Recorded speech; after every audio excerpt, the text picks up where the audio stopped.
और बढ़ते अगली खबर की ओर बात करते हैं जम्मू कश्मीर के। तो जम्मू कश्मीर के रामबन जिले में भारी बारिश और ओलावृष्टि के बाद हालात भयंकर हैं। भयंकर भूस्खलन से सब कुछ तबाह हो गया है। लोगों ने जो घर सालों की मेहनत से बनाए थे वो एक ही रात में मलबे में दफन हो गए, ध्वस्त हो गए। इस प्राकृतिक आपदा में 3 लोगों की जान चली गई और दर्जनों परिवार इस वक्त बेघर हो गए हैं। रामबन के धर्मकुंड गांव समेत कई इलाकों में करीब 40 घरों को नुकसान पहुंचा है, जिनमें से 10 पूरी तरह से ध्वस्त बताए जा रहे हैं। लगातार राहत और बचाव का काम युद्ध स्तर पर जारी है, लेकिन अभी भी कई जगह पर प्रशासन की मदद नहीं पहुंच पा रही है। तो ये जम्मू कश्मीर का रामबन है। बताया जा रहा है कि यहाँ पर बादल फटने की घटना के बाद एक सैलाब आया। इस सैलाब ने सब कुछ तबाह कर दिया। बताया जा रहा है कई ऐसे घर थे जो जमींदोज हो गए। स्थिति भयानक है। हालांकि यहाँ पर राहत बचाव कार्य इस वक्त चलाया जा रहा है।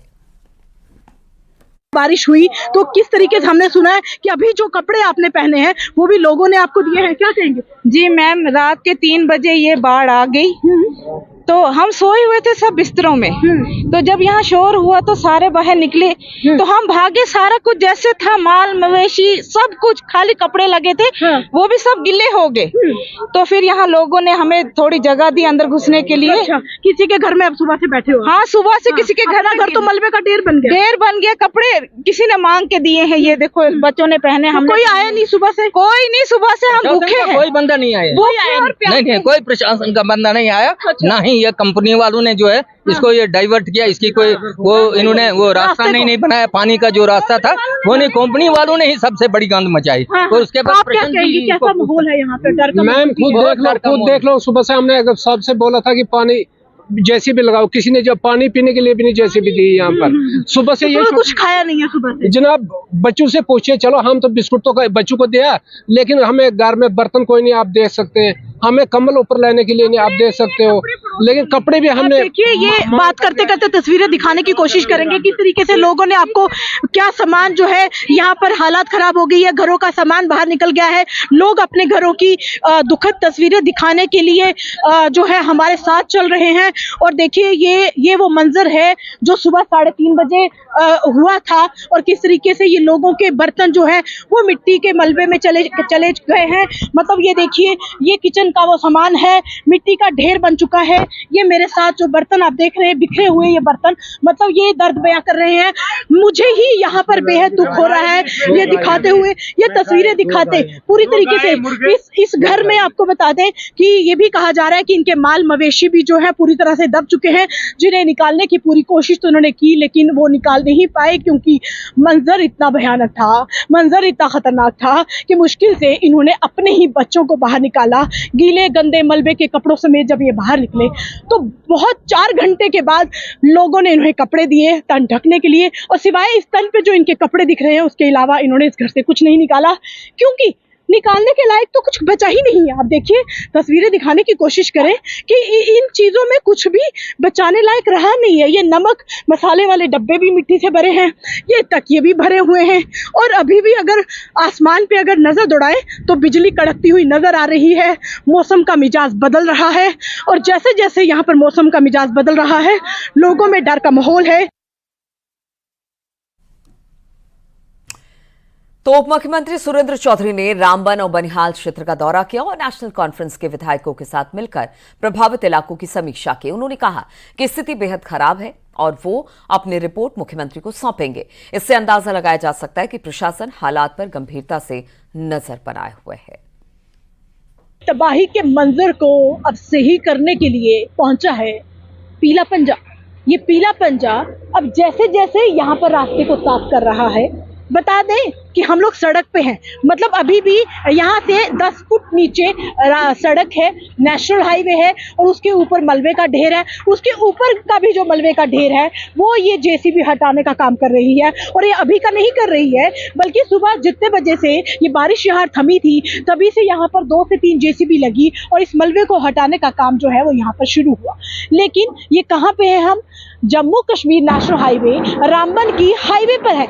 मतलब ये जहाँ पर मैं बैठी हूँ ये सड़क है और सड़क से 10 फीट ऊपर हूँ और 15 फीट ऊपर ये जेसीबी है। मतलब माना कि तूफान बारिश का इतना मलबा आया जब वो यहाँ पर पहुंचा और मलबे ने एक पहाड़ यहाँ पर खड़ा कर दिया। आधे से ज्यादा होटल जो है वो इस मलबे में दब गए, इसकी चपेट में आ गए और कई गाड़ियां जो हैं वो भी इसकी गिरफ्त में आ गई। इस मलबे की गिरफ्त में ये जो गाड़ी आप देखिए, हल्की सी गाड़ी की छत आपको दिखाई दे रही है। ये जेसीबी यहाँ से मलबे को हटाने का काम कर रही है। बारिश जो है वो बार बार अपना जो है मौसम जो है वो बार बार अपना मिजाज बदल रहा है। हल्की हल्की बारिश भी हम पर गिर रही है और लगातार जैसे जैसे यहाँ पर मलबे को हटाने का काम ये जेसीबी कर रही है वैसे वैसे मौसम भी अपना रुख बदल रहा है। मतलब मौसम का मिजाज बदलता नजर आ रहा है। बारिश और तूफान लगातार बहुत यहाँ पर पड़ते जा रहे हैं। और भारी बारिश के बाद रामबन इलाके में भूस्खलन के बाद कई गाड़ियां इस वक्त फंस गई हैं। राहत बचाव के लिए लगी टीम को कई गाड़ियां पत्थरों और मलबे में दबे हुए दिखाई दिए हैं। तो आप देखिए, हमारे रिपोर्ट भी हमारे सहयोगी की आप देख रहे थे कि किस तरह से जो सड़क है वो 10 से 15 फीट वहां पर मलबा आया है, जिसकी वजह से वहां जो गाड़ियां खड़ी थी वो पूरी तरह से इस मलबे में दब गई है। जो घर थे वो ध्वस्त हो गए हैं। कोशिश अभी जेसीबी से यही की जा रही है कि इन गाड़ियों को निकाला जा सके। आप देखिए, एक भारी भरकम ट्रक भी इस मलबे में किस तरह से फंसा हुआ है। कोशिश यही की जा रही है कि जितनी भी गाड़ियां हैं या घर के जो हिस्से बचे हुए हैं और जो टूटे हुए हैं उनको वहां से साफ किया जा सके। प्रॉपर्टीज का नुकसान हुआ है, काफी सारे लोगों की गाड़ियां बह गई हैं, बाइकें बह गई हैं, जमीनें निकल गई हैं, घर मकान निकल गए, तहस नहस हो गया है सारा। आप यहाँ पे देखिए, करोल में देखिए, हमारे धर्मकुंड में भी देखिए, जितना भी सराउंडिंग एरिया है सब में नुकसान हुआ है। खासकर आप रामबन ने इस साइड नजर डालिए, देखिए इतना बड़ा ये नाला है। इस नाले से यहाँ पे लोग दुकानें करते थे। ये मेरा भाई है छोटा, यहाँ फिश शॉप करता था। इधर सारा नुकसान हुआ है, बहुत बहुत नुकसान हुआ है। मैं सरकार से गुजारिश करना चाहूंगा कि यहाँ पे जम्मू कश्मीर की जो सरकार है, ये सरकार स्पेशल पैकेज रामबन के लिए बनाए ताकि ये जो इतना नुकसान हुआ है इस नुकसान की भरपाई हो। और लगातार हो रही बारिश अभी भी राहत बचाव के काम में सबसे बड़ी परेशानी बनी हुई है। मंदिर, मस्जिद, स्कूल, कॉलेज और गुरुद्वारों को लोगों ने राहत के शिविर के तौर पर इस्तेमाल किया हुआ है। लोगों को शिफ्ट वहां पर किया जा रहा है। प्रशासन ने 20,000 लोगों के लिए अस्थायी आवास भी तैयार किए गए हैं। आप देखिए, लोगों के घर बार जब छिन गए हैं तो रहने के लिए जगह नहीं है, इसलिए जो गुरुद्वारे हैं, मंदिर है, मस्जिद है, वहां पर एक तरह से कह लीजिए कि शिविर बना के इन लोगों को रखा जा रहा है, क्योंकि मौसम अब भी जम्मू कश्मीर का बेहतर नहीं हुआ है। राहत बचाव कार्य में ये मौसम सबसे बड़ी बाधा बन रहा है।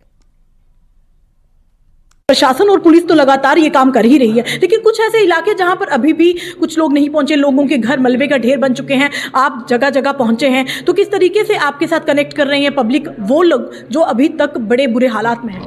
देखिए, इसमें एक तो हमारे जो कंट्रोल रूम है उसमें जो है वो हम कॉल रिसीव कर रहे हैं। जैसे अभी रामबन अगर हम टाउन की ही बात करें तो यहाँ पे 3 जगहों से है जो वो क्लाउड बर्स्ट या फ्लैश फ्लड जो है वो आया है, जिसमें यहाँ की जो मेन रोड्स थी या बिल्डिंग्स थी, लोगों के घर थे, उसमें बहुत ज़्यादा जो है वो डेब्रिस आया। और एक मतलब बहुत ही ज़्यादा जो जिसका एक जो है वो तुलना की नहीं जा सकती कि इतना आ सकता है नहीं आ सकता, उससे भी ज़्यादा आया। लगभग 10-10 फीट की गलियों में जो है वो भरा पड़ा है उसमें, तो लोगों के घरों में भी आया है। लेकिन अच्छी बात जो है वो फॉर्चुनेट बात यह है कि टाउन के एरिया में किसी भी जगह से जो है वो लोगों की जान नहीं गई। लोगों के घरों में पानी आया है, डबरी गया है, मलबा गया है, वो हम कोशिश कर रहे हैं कि उसको निकालें, क्योंकि आपको पता है कि ये टाउन का स्लोप बड़ा डिफरेंट सा है। यहाँ गाड़ियों का, बड़ी व्हीकल्स या बड़ी मशीनरी का मूव करना थोड़ा सा डिफिकल्ट है, जहाँ पे लगभग 50% से ज़्यादा हमें मैनुअल वर्क करना पड़ेगा।